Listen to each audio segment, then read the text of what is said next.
नमस्कार, मैं हूं आपके साथ में श्वेता गर्ग और आप देख रहे हैं टीवी न्यूज। और वक्त तो चला है दिल्ली एनसीआर की खबरों का। प्रधानमंत्री नरेंद्र मोदी शनिवार से गुजरात के 3 दिन के दौरे पर रहेंगे, जहां पर वे जूनागढ़ जिले के शासन में राष्ट्रीय वन्यजीव बोर्ड की बैठक की अध्यक्षता करेंगे। वे जामनगर में रिलायंस फाउंडेशन के पशु बचाव केंद्र वनतारा भी जाएंगे, जहां पीएम श्री सोमनाथ ट्रस्ट की बैठक की अध्यक्षता भी करेंगे। पीएम मोदी के कार्यक्रम के क्रम में वे रविवार को जामनगर स्थित पशु देखभाल केंद्र वनतारा का दौरा करेंगे। वहीं अगले दिन वह जंगल सफारी का आनंद लेंगे और प्रधानमंत्री नरेंद्र मोदी गिर राष्ट्रीय उद्यान के मुख्यालय शासन के अपने प्रवास के दौरान विश्व प्रसिद्ध सोमनाथ मंदिर का प्रबंधन करने वाले श्री सोमनाथ ट्रस्ट की एक बैठक की अध्यक्षता भी करेंगे। 3 मार्च को प्रधानमंत्री गिर राष्ट्रीय उद्यान में जंगल सफारी का आनंद लेकर अपने दिन की शुरुआत करेंगे, जो एशियाई शेरों का निवास स्थान है। प्रधानमंत्री शासन में कुछ महिला वन कर्मचारियों से बातचीत भी करेंगे। उन्होंने कहा कि बाद में प्रधानमंत्री गिर सोमनाथ जिले में सोमनाथ मंदिर में पूजा अर्चना करेंगे और उन्होंने बताया कि सोमनाथ श्री से वह राजकोट हवाई अड्डे पहुंचेंगे और दिल्ली के लिए रवाना होंगे।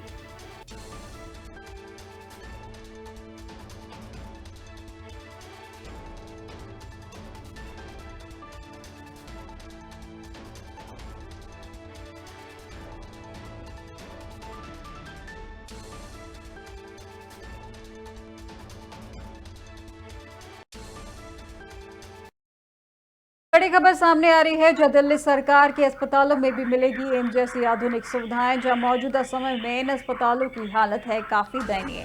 वहीं हाईकोर्ट के निर्देश पर एम्स काम कर रहा है और इसे सुधारने की कोशिश। एम्स ने अस्पतालों से ली है वास्तविक रिपोर्ट में कई कमियों की जानकारी हुई है उजागर। इस वक्त की बड़ी खबर आपको बताई जा रही है, जहां पर सरकारी अस्पतालों को लेकर एक निर्देश जारी किए गए हैं, जहां पर एम्स जैसी आधुनिक सुविधाएं मिलने के लिए बात कही गई है। और इस खबर पर ज्यादा जानकारी के लिए हमारे साथ हमारे ब्यूरो चीफ स्नेह कमल सेठ लाइन पर जुड़ चुके हैं। तो स्नेह कमल जी, जिस तरीके से दिल्ली सरकार के अस्पतालों में भी एम्स जैसी आधुनिक सुविधाओं की बात कही जा रही है, उसके संबंध में क्या कुछ कहा गया है? जी बिल्कुल, जैसे दिल्ली की सरकारों में अव्यवस्था की रिपोर्टें आई थी, उसके पहले जो है एम्स को जो है ये जिम्मेदारी दी गई थी। एम्स ने दिल्ली के जो तमाम सरकारी अस्पताल हैं उनकी एक रिपोर्ट, वास्तविक रिपोर्ट मांगी, आखिर उनमें क्या कमियां हैं उसकी जानकारी है। उसके अलावा एम्स की जो है इमरजेंसी जैसी सुविधाएं दिल्ली के जो तमाम सरकारी अस्पताल उनमें जाए, इसको लेकर जो है दिल्ली सरकार ने कवायद शुरू करी थी और इसकी जिम्मेदारी एम्स को दी थी। तो एम्स ने दिल्ली के जो तमाम सरकारी अस्पताल हैं उन्हें ये ताकीद किया था, उनसे जो है वहाँ की वास्तविक स्थिति की रिपोर्ट मांगी थी। और जल्द ही जो है दिल्ली के जो तमाम सरकारी अस्पताल हैं उनकी जो है इमरजेंसी के हालात की रिपोर्ट एम्स को सौंपी जाएगी। उसके बाद एम्स जो है उसमें मूलचूल सुधार करेगा, मूलभूत जो सुविधाएं हैं इमरजेंसी की उसके लिए एक दिशा निर्देश जारी करेगा और दिल्ली के तमाम जो सरकारी अस्पताल हैं वहां भी जो है एम्स जैसी जो है उच्च स्तरीय इमरजेंसी की सुविधाएं मिलनी शुरू हो जाएंगी। जी स्नेह कमल जी, जो ये सरकारी अस्पतालों की बात कही जा रही है, क्या उनमें कुछ अस्पतालों को चिन्हित किया गया है जिन पे ये काम पूरा किया जाएगा? दिल्ली के दिल्ली सरकार के बड़े सरकारी अस्पतालों की बात उसमें लोकनायक है, उसके अलावा लेडी हार्डिंग है, उसके साथ ही साथ दीनदयाल उपाध्याय अस्पताल, अम्बेडकर अस्पताल के सबसे बड़ा जो दिल्ली सरकार का अस्पताल है लोकनायक जयप्रकाश एलएनजीसी अस्पताल, ये कई अस्पताल हैं। हालांकि सारे अस्पतालों के लिए बात की गई है, लेकिन प्राथमिकता पर जो दिल्ली सरकार का सबसे बड़ा अस्पताल लोकनायक है उसे रखा गया है। जी, तो इसके चलते क्या यहाँ पर जैसे सारे संसाधनों पर इस पे काम किया जाएगा, तो क्या पर यहाँ पर डॉक्टरों को भर्ती भी की जाएगी? क्या कुछ नए डॉक्टरों की भर्ती भी इन इस अस्पतालों में की जाएगी?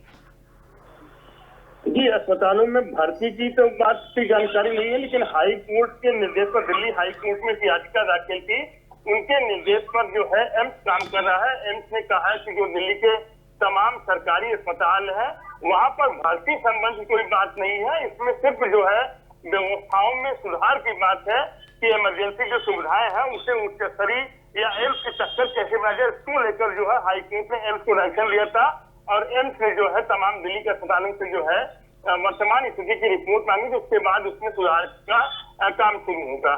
जी स्नेह कमल जी, ये काम शुरू होने की जो बात कही जा रही है, कब तक इसको शुरू करने के लिए कहा? इसके लिए अभी तक क्योंकि हाईकोर्ट गाइडलाइन एम्स को दी गई थी, एम्स से सभी वास्तविक रिपोर्ट सिर्फ मांगनी है। अब रिपोर्ट आने के बाद कार्रवाई शुरू होगी। जी बहुत बहुत शुक्रिया स्नेह कमल जी हमारे साथ इस खबर पर जुड़ने के लिए। तो ये थे हमारे ब्यूरो चीफ स्नेह कमल सेठ, जिन्होंने बताया कि दिल्ली सरकार के अस्पतालों में भी एम्स जैसी आधुनिक सुविधाएं मिलेगी, जिसको लेकर रिपोर्ट जारी की गई है। वहीं पर रिपोर्ट को लेकर आगे उस पे बैठक की जाएगी और उस बैठक के बाद में उस पर काम शुरू किया जाएगा।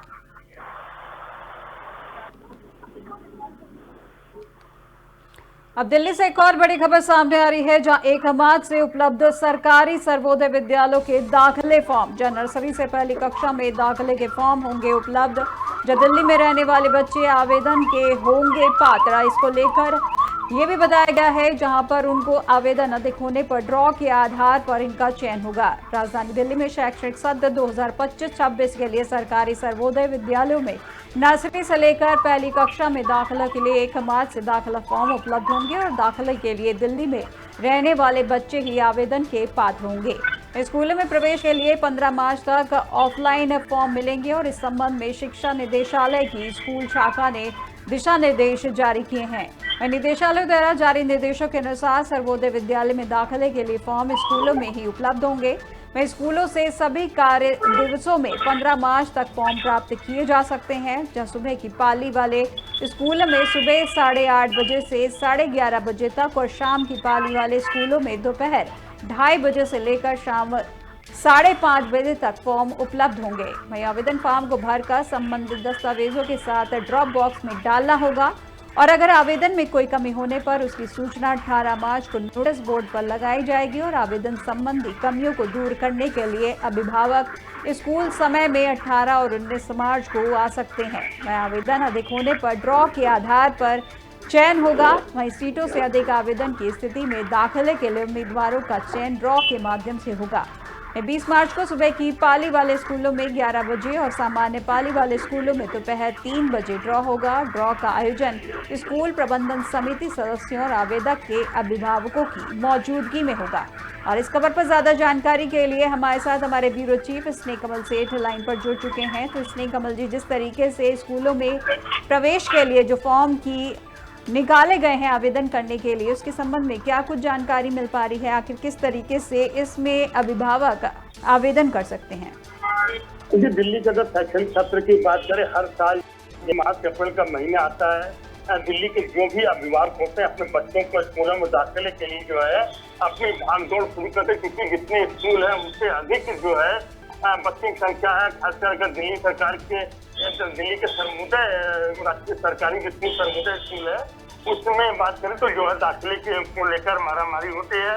उसको लेकर दिल्ली का जो शैक्षणिक सत्र 2025-26 है, इसके लिए 1 मार्च से यानी आज से जो है दाखिले के फॉर्म उपलब्ध होंगे। दाखिले के लिए जो दिल्ली का जिस भी बच्चे का आवेदन करना होगा उसका दिल्ली का निवासी होना जरूरी है। इसके साथ ही साथ 15 मार्च, जैसा कि आपने बताया, 15 मार्च तक स्कूलों में जो है ऑफलाइन फॉर्म मिलेंगे। इसके लिए निदेशालय ने जो है दिशा निर्देश जारी कर दिया है। 15 मार्च तक जो है फॉर्म है वो ऑफलाइन प्राप्त कर सकते हैं। उसके अलावा जो फॉर्म जमा करने की तिथि है, उसके अलावा जो आपने बताया कि फॉर्म जमा करने के बाद अगर उसमें कोई गलती होती है तो 18 मार्च को उसके लिए नोटिस बोर्ड पर जो है लगाई जाएगी। उसके बाद 18-19 को जो है आवेदक आकर जो है उसके सुधार कर सकते हैं। फिर 20 मार्च को जो है उसका ड्रा निकाला जाएगा। 20 मार्च को ड्रा के बाद जो है उनकी सूची जो तिथि पर लगा दी जाएगी। 21 मार्च को जो है वेटिंग, अगर कोई सूची बचती है 21 मार्च को नोटिस सूची से लगेगी। उसके अलावा जो दाखिले का कार्यक्रम है वो 2 से 5 अप्रैल तक जो है शुरू हो जाएगा। जी स्नेह कमल जी, जिस तरीके से आवेदन और दाखिले की बात कही जा रही है, क्या इसमें बच्चों का कोई परीक्षा भी ली जाएगी? क्या एडमिशन को लेकर कोई एग्जाम भी कराया जाएगा बच्चों का? सर्वोदय स्कूल में बच्चों का एग्जाम नहीं होगा। उसमें जो है तमाम जो क्राइटेरिया है, जो दस्तावेज है, उन्हीं के आधार पर जो है बच्चों का दाखिला होगा। जी, तो ये कब तक इसकी शुरुआत, दाखिला होने के बाद स्कूलों की शुरुआत कब से हो जाएगी? स्कूलों का सत्र जो समय होता है उसके अनुसार होगा। हालांकि दाखिले की अगर बात करें, दाखिले की प्रक्रिया आज 1 मार्च से जो है फॉर्म जो मिलना शुरू हो जाएगा और ऑफलाइन जो फॉर्म है स्कूलों में जाकर लोग फॉर्म लेंगे। फॉर्म सभी दस्तावेजों के साथ जो है फिल करने के बाद स्कूलों में जो ड्रॉप बॉक्स लगे हैं वहां पर डाले जाएंगे और अंतिम जो उम्मीदवारों की सूची है 21 मार्च को जो है स्कूलों को नोटिस बोर्ड पर लगा दिया था किन किन बच्चों का चयन हुआ है। अगर अधिक बच्चे होते हैं तो ड्रा होगा, अगर जितनी संख्या में फॉर्म लिखे हैं और जितनी संख्या फॉर्म गए उतने ही अगर आवेदन है तो सीधा दाखिला होगा, अन्यथा उसके लिए भी ड्रा होगा। ड्रा के बाद सूची जो है 21 मार्च को निकाली जाएगी। जी, स्नेह कमल जी, आखिरी सवाल ये है कि ऑफलाइन ही सिर्फ क्यों फॉर्म की बात कही गई है, क्योंकि आज की डेट में ऑनलाइन का जमाना है, इसमें ऑनलाइन फॉर्म को क्यों नहीं रखा गया है? तो इस संबंध में अभी तक किसी अधिकारी से जो है बात नहीं पाई। जो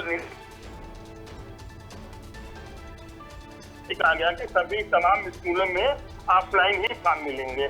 जी, बहुत बहुत शुक्रिया स्नेह कमल जी हमारे साथ इस खबर पर जुड़ने के लिए। तो ये थे हमारे साथ ब्यूरो चीफ स्नेह कमल सेठ, जिन्होंने बताया कि स्कूलों में प्रवेश के लिए 15 मार्च तक ऑफलाइन फॉर्म मिलेंगे, जिसमें दाखिलों के लिए बच्चों का दिल्ली का निवासी होना जरूरी है, उन्हीं को इसमें प्राथमिकता दी जाएगी। अब एक और बड़ी खबर सामने आ रही है, जहां मणिपुर में राष्ट्रपति शासन के बाद समीक्षा बैठक की जाएगी। जहां दिल्ली गृह मंत्रालय में मणिपुर पर अहम बैठक में मणिपुर की सुरक्षा को लेकर बैठक की जाएगी, जहां स्थिति पर समीक्षा बैठक की जाएगी और इसमें गृह मंत्री अमित शाह की अध्यक्षता में ये बैठक हुई है, जहां मणिपुर के राज्यपाल अजय कुमार भल्ला भी बैठक में मौजूद रहे। इस वक्त की बड़ी खबर आपको बताई जा रही है, जहां पर दिल्ली गृह मंत्रालय में मणिपुर पर अहम बैठक की गई, जहां पर शासन के बाद ये समीक्षा बैठक की गई है। जहां मणिपुर में राष्ट्रपति के शासन के बाद ये समीक्षा बैठक की गई, जहां दिल्ली गृह मंत्रालय में मणिपुर पर अहम बैठक हुई है, जहां पे मणिपुर की सुरक्षा स्थिति पर ये समीक्षा बैठक की गई है, जिसमें गृह मंत्री अमित शाह की अध्यक्षता में ये बैठक हुई है और इसमें राज्यपाल अजय कुमार भल्ला भी मौजूद रहे हैं। और इस खबर पर ज्यादा जानकारी के लिए हमारे साथ हमारे ब्यूरो चीफ स्नेह कमल सेठ लाइन पर जुड़ चुके हैं। तो स्नेह कमल जी, जिस तरीके से मणिपुर में राष्ट्रपति शासन के बाद ये समीक्षा बैठक की गई है, इसमें क्या कुछ खास रहा है? जी बिल्कुल, मणिपुर की बात करें पिछले जो है कई सालों से मणिपुर में जाति हिंसा कुकी और मैतेई समुदाय की हिंसा फैली थी। उसके बाद जो वहाँ के मुख्यमंत्री थे वो उस हिंसा पर लगाम लगाने में नाकामयाब रहे एन बीरेन सिंह। उसके बाद एन बीरेन सिंह ने जो है अपने पद से जो है इस्तीफा दे दिया था। एन बीरेन सिंह के इस्तीफे के बाद वहाँ पर 9 फरवरी को एन बीरेन सिंह ने इस्तीफा दिया। तो उसके बाद 13 फरवरी को मणिपुर में राष्ट्रपति शासन लागू कर दिया गया। तो उसके बाद गृह मंत्रालय की बात करें, खासकर गृह मंत्री अमित शाह की बात करें, तो वहाँ की स्थिति पर लगातार जो है नजरें लगाए हुए थे। तमाम जो मॉनिटरिंग है उनके माध्यम से गृह मंत्रालय कर रहा था कि फिर मणिपुर में जो जाति हिंसा जो है थमने का नाम, उस पर लगाम कैसे लगाई जाए। इसी क्रम में आज 11 बजे जो है गृह मंत्रालय का जो नॉर्थ ब्लॉक स्थित जो है कार्यालय, वहाँ पर जो बैठक हुई है, जिसमें खुद गृह मंत्री अमित शाह की बात कर ले, चाहे वहाँ के मणिपुर के राज्यपाल अजय कुमार भल्ला, मणिपुर सरकार के शीर्ष अधिकारी, सेना के तमाम अधिकारी, अर्धसैनिक बलों के अधिकारी, आईबी के अधिकारी भी शामिल हैं। और अगर मणिपुर की बात करें तो मणिपुर में 6 मार्च तक जो है एक समय सीमा जो राज्यपाल ने दी थी कि जो भी आतंकी गुरवादी हैं अपना जो सरेंडर कर सकते हैं, उनकी सीमा जो है 6 मार्च तक बढ़ा दी गई। 6 मार्च शाम 4 बजे तक उनकी समय सीमा दी गई है, तो हिंसा का रास्ता छोड़ के सरेंडर करें। तो उसके अलावा अगर बात करें तो इनके तमाम गाइडलाइन के बाद भी शुक्रवार को भी मणिपुर के जो राजधानी इम्फाल है, तो वहाँ पहाड़ी इलाके में जो भारी गोलाबारी घटना हुई थी। तो कुल मिलाकर इन तमाम घटनाओं की चिंता करते हुए गृह मंत्रालय ने सुरक्षा की एक रिव्यू बैठक जो आज की है, अब बैठक की समाप्ति पर क्या कुछ इस बैठक में निर्णय हुआ, क्या कुछ नए दिशा निर्देश जारी होते हैं, वो अभी आप दर्शकों को बताएंगे। जी, बहुत बहुत शुक्रिया स्नेह कमल जी हमारे साथ इस खबर पर जुड़ने के लिए। तो ये थे हमारे ब्यूरो चीफ स्नेह कमल सेठ, जिन्होंने बताया कि किस तरीके से आज मणिपुर में राष्ट्रपति शासन के बाद से समीक्षा बैठक की गई और दिल्ली गृह मंत्रालय में मणिपुर पर अहम बैठक की गई है, जो मणिपुर की सुरक्षा स्थिति पर समीक्षा बैठक थी। गृह मंत्री अमित शाह की अध्यक्षता में बैठक हुई है, जिसमें आज कई मुद्दों पर बातचीत की गई है। फिलहाल अभी इसके क्या फैसला लिया गया है, इसके बारे में अभी थोड़ी देर में जानकारी दी जाएगी।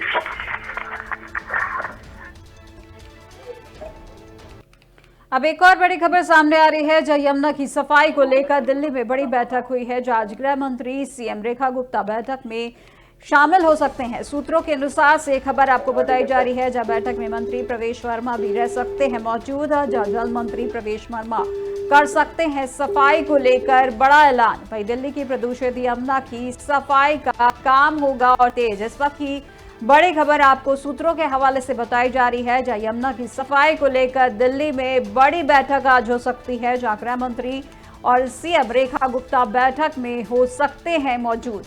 बैठक में मंत्री प्रवेश वर्मा भी रह सकते हैं मौजूद, जहां पर जल मंत्री प्रवेश वर्मा कर सकते हैं सफाई को लेकर एक बड़ा ऐलान। जहां दिल्ली की प्रदूषित यमुना की सफाई का काम होगा और तेज। इस वक्त की बड़ी खबर आपको दिल्ली से बताई जा रही है, जहां पर यमुना की सफाई को लेकर एक बड़ी बैठक आज हो सकती है।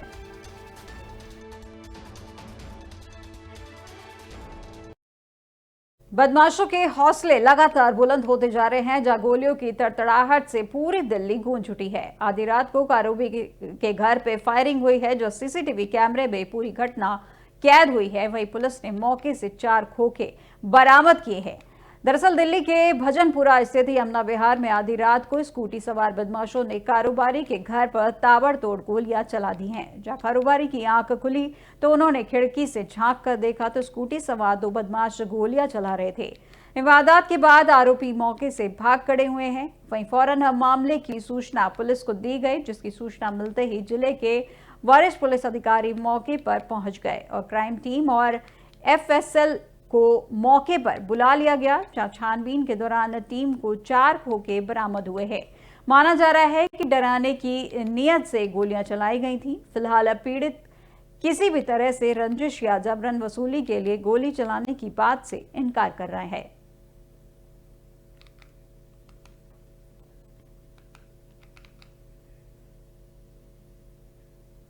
अब दिल्ली से जुड़ी एक बड़ी खबर सामने आ रही है, जहां पे 1 मार्च से एलपीजी सिलेंडर की कीमतों में होगी बढ़ोतरी। जहां कमर्शियल एलपीजी सिलेंडर की कीमत में 6 रुपए तक की बढ़ोतरी की जाएगी, जो दिल्ली से लेकर कोलकाता तक हर शहर में लागू की गई है वृद्धि। इंडियन ऑयल द्वारा जारी किए गए नेट रेट पे किया गया है, जहां पर दिल्ली में 1803 रुपए का मिलेगा 19 किलो वाला कमर्शियल सिलेंडर। 1797 रुपए थी इससे पहले फरवरी में एलपीजी सिलेंडर की कीमत। इस वक्त की बड़ी खबर आपको बताई जा रही है, जहां एलपीजी सिलेंडर को लेकर ये बड़ी खबर आपको बताई जा रही है, जहां पर 1 मार्च से एलपीजी सिलेंडर की कीमतों में होगी बढ़ोतरी। जहां कमर्शियल एलपीजी सिलेंडर की कीमत में 6 रुपए तक की बढ़ोतरी की गई है, जो दिल्ली से लेकर कोलकाता तक हर शहर में लागू की गई है ये वृद्धि। इंडियन ऑयल द्वारा जारी किए गए नए रेट हैं, जहां पर दिल्ली में 1803 रुपए में मिलेगा अब 19 किलो वाला कमर्शियल एलपीजी सिलेंडर, जो कि पहले 1797 रुपए में मिलता था एलपीजी सिलेंडर।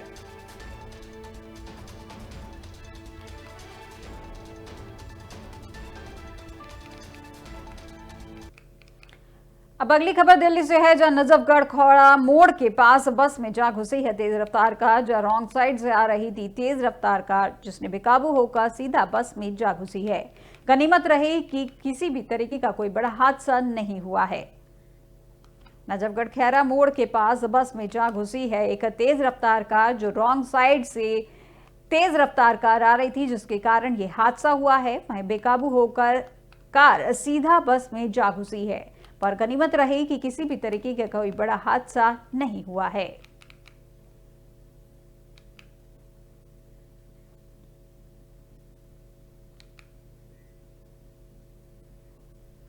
दिल्ली की स्वास्थ्य सुविधा आईसीयू में पहुंच गई है। यहां के अस्पतालों, मोहल्ला क्लिनिक में पर्याप्त जरूरी दवाएं, जांच के उपकरण, डॉक्टर, पानी, शौचालय जैसी बुनियादी सुविधाएं सहित दूसरी आवश्यक सेवाएं नहीं है। वहीं मरीजों को सर्जरी के लिए 10 माह तक का इंतजार करना पड़ रहा है। कई विभागों में डॉक्टर न होने के कारण सुविधाएं तक शुरू नहीं हो पाई। इसका खुलासा नियंत्रक एवं महालेखा परीक्षक की रिपोर्ट में सामने आया है, जहां रिपोर्ट में मोहल्ला क्लिनिक परियोजना पर भी सवाल उठाए गए हैं, जबकि आम आदमी पार्टी की सरकार ने इस योजना को विश्व स्तरीय बताकर पूरे देश में प्रचार किया था।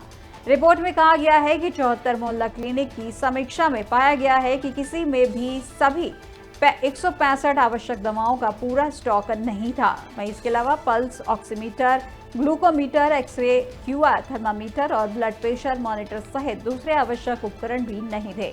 रिपोर्ट में यह भी कहा गया है कि जब जांच की गई तो अस्पताल में मैन पावर की कमी के कारण ऑपरेशन थिएटर का उपयोग नहीं किया जा रहा था और इन अस्पतालों में सर्जरी के लिए औसत प्रतीक्षा समय 1 से 10 महीने तक था।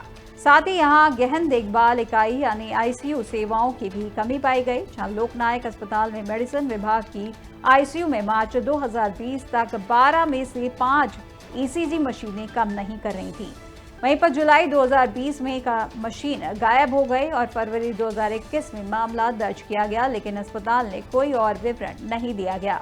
रिपोर्ट में कहा गया है कि राष्ट्रीय स्वास्थ्य मिशन के तहत 510.71 करोड़ रुपए अप्रयुक्त रह गए हैं और इसके अतिरिक्त मातृ एवं शिशु स्वास्थ्य कार्यक्रमों के लिए निर्धारित 57% अधिक धनराशि अप्रयुक्त रह गई।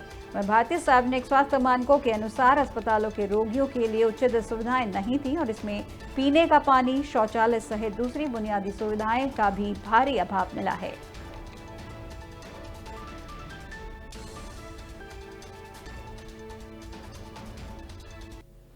एक बड़ी खबर सामने आ रही है, जो इस्लाम के मुकद्दस महीने में रमजान का चांद नहीं आया नजर, जहां दिल्ली समेत देश के किसी भी हिस्से में शुक्रवार को नहीं दिखा है चांद। जहां 2 मार्च को होगा रमजान का पहला रोजा, जहां एनसीआर में सुबह से बादल छाए होने से नहीं नजर आया चांद। अन्य स्थानों पर भी चांद दिखने की नहीं है पुष्टि। इस वक्त की बड़ी खबर आपको बताई जा रही है, जहां रमजान को लेकर बड़ी खबर बताई जा रही है, जो इस्लाम के मुकद्दस महीने में रमजान का चांद नजर नहीं आया, जहां दिल्ली समेत देश के किसी भी हिस्से में शुक्रवार को नहीं दिखा है चांद, जिसको लेकर 2 मार्च को होगा रमजान का पहला रोजा। एनसीआर में सुबह से बादल छाए होने की वजह से नहीं नजर आया चांद, जिसके लेकर अन्य स्थानों पर भी चांद दिखने की कोई पुष्टि नहीं हुई है।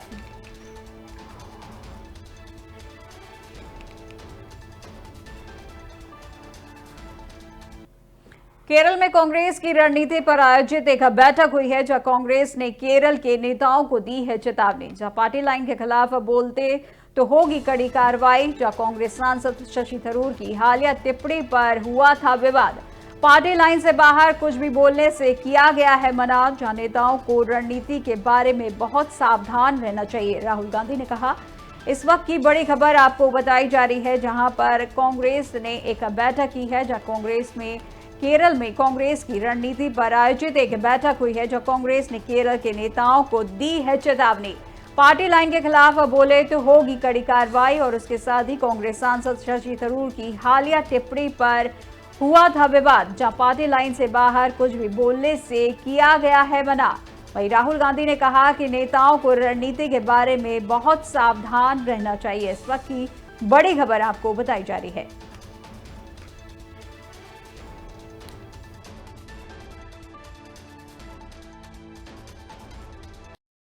एनसीआर की खबरों में फिलहाल बस इतना ही और देश दुनिया की तमाम जानकारी के लिए देखते रहिए 4 टीवी न्यूज। नमस्कार।